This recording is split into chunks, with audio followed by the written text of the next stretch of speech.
வணக்கம் மக்களே. நேற்றைக்கு முன்தினம் கடலூர் மாவட்டம் வேப்பூர் பகுதியில் நடந்த சம்பவம் என்பது பெரும் துயரத்தை ஏற்படுத்தியிருக்கு. வேப்பூருக்கு பக்கத்தில் கழுதூர் என்ற கிராமத்தில் 4 பெண்கள் தங்களுடைய வயலில் இறங்கி வேலை செஞ்சிட்டு இருக்கும்போது எதிர்பாராத விதமாக இடிதாக்கி சம்பவ இடத்திலே 4 பெண்களும் உயிரிழந்துட்டாங்க. இந்த உயிரிழப்பால் அந்த பகுதியை பார்த்திங்கன்னா பெரும் சோகத்தில் இருக்காங்க. அந்த பகுதியை மட்டும் இல்லை, இந்த சம்பவத்தை கேட்ட நம்ம ஒவ்வொருத்தருக்கும் சோகம்தான், பெரும் துயரம்தான். இந்த சம்பவத்துக்கு அரசாங்கம் ஏதாவது நிவாரணம் தருமா அப்படின்னு சொல்லிட்டு எல்லாமே எதிர்பார்த்துட்டு இருக்காங்க. நிறைய அரசியல் கட்சிகளும் இவ்வளோ நிவாரணம் தரணும், அவ்வளோ நிவாரணம் தரணும் அரசாங்கம் அப்படின்னு சொல்லிட்டு இருக்காங்க. ஓரளவுக்கு நல்ல நிவாரணம், நல்ல தொகையாக அந்த உயிரிழந்த குடும்பத்திற்கு, அந்த பிரிவாழ்வடைந்த இந்த குடும்பத்துக்கு ஒரு நல்ல தொகையாக தந்தால் நல்லாயிருக்கும்.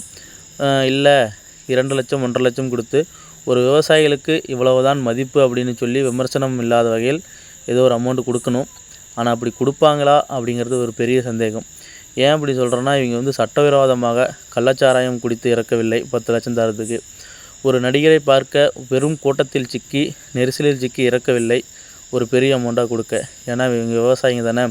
அதனால் ஏதோ ஒரு 1.5 லட்சம் 2 லட்சம் கொடுத்து விவசாயியின் உயிர் மதிப்பு அவ்வளவுதான் அப்படின்னு சொல்லிட்டு விட்டுருவாங்கன்னு நினைக்கிறேன். இதில் நம்ம கரூர் கூட்டத்தில் இருந்தவர்களுக்கு தந்த நிவாரணத்தை விமர்சிக்கவில்லை. இவர்களுக்கும் அது இடிதாங்கி இருந்து போன விவசாய குடும்பத்திற்கும் நல்ல அமௌண்ட்டாக தரணும் அப்படின்னு சொல்கிறோம். இப்போ அரசாங்கத்தை விட்டுருவோம். அரசாங்கம் இப்படி தான் அப்படின்னு சொல்லிட்டு நமக்கு தெரிஞ்சதுனால, இப்போ இந்த கரூர் சம்பவத்திற்கு தெரிந்த உடனே பல கட்சிகளும் ஓடோடி நிவாரணம் அறிவித்தது. பாஜக 2 லட்சம் அறிவித்தது, காங்கிரஸ் 2 லட்சம் அறிவித்தது. இப்பொழுது ஐயா திருமாவளவன் அவர்களோடு போயிட்டு ஒரு 50,000 காசோலை கொடுத்ததாக சொல்லப்படுது. அதில் செக்கில் காசு இல்லை அப்படின்னு சொல்லிட்டு கூட சொல்லிகிட்டு இருந்தாங்க. அதுபோல் பிற கட்சிகள் இந்த விவசாயிகளுக்கு, விவசாய குடும்பத்துக்கு நிவாரணம் தருமா அப்படின்னு கேட்டிங்கன்னா அப்படி தராது.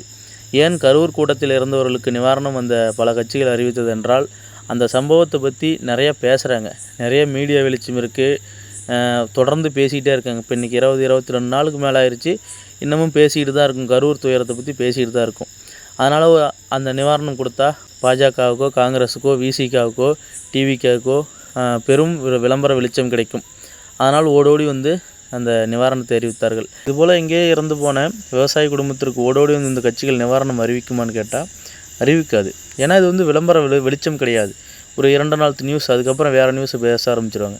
கரூர் துயரத்தை போல் 22 நாளைக்கு பேச மாட்டாங்க.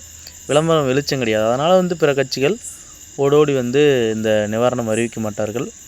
இதில் நம்ம அந்த குடும்பத்திலிருந்து ஒருவரை இழந்தவிடம் அந்த குடும்பத்தினருக்கு ஆழ்ந்த இரங்கல்கள்.